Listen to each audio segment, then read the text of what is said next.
Bonjour tout le monde.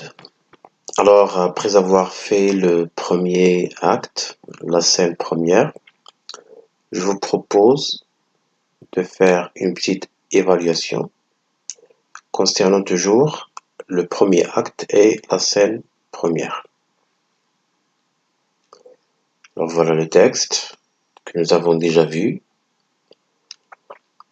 dans une activité de lecture. Lisez bien le texte et vous allez devoir répondre à plusieurs questions. Et vous allez envoyer les réponses sur mon WhatsApp.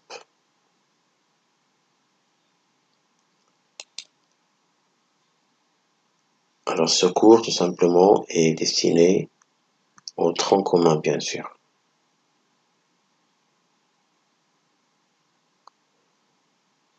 Le texte est un petit peu lent mais ce n'est pas grave.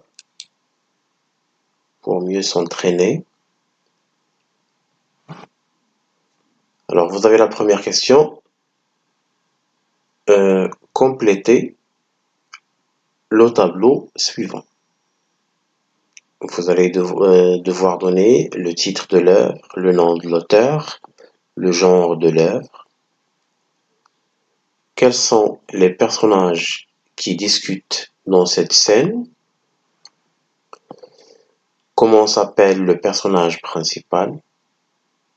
À quel ordre social le personnage principal voudrait-il appartenir?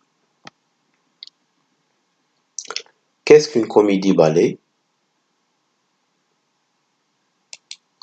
En ce qui concerne les outils d'analyse, je vous propose un exercice de discours direct, discours indirect. Alors mettez les phrases suivantes au discours rapporté avec le verbe introducteur au passé. Alors vous avez « Elle pourra partir demain soir », c'est une question. Le verbe introducteur proposé entre parenthèses c'est « demander ». C'est à vous maintenant de définir est-ce qu'il s'agit d'un discours direct ou d'un discours indirect et puis vous allez devoir faire la transformation. Je le ferai demain. Le verbe introducteur c'est m'assurer. Si on regardait la télé ce soir, toujours une phrase interrogative. Le verbe introducteur demander.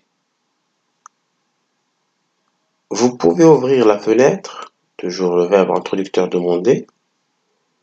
C'est certain, nous ne pourrons pas y aller. Le verbe introducteur proposé, c'est assurer. Nous ferons attention la prochaine, pardon ici, un E, la prochaine fois. Alors, le verbe introducteur, c'est promettre. En ce qui concerne la production écrite, vous avez un sujet sur lequel vous allez devoir travailler.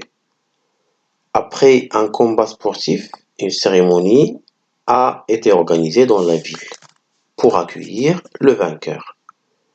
Alors racontez en veillant à respecter ces consignes. Il faut respecter la ponctuation, éviter les répétitions et utiliser les mots de liaison. Nous avons déjà fait une leçon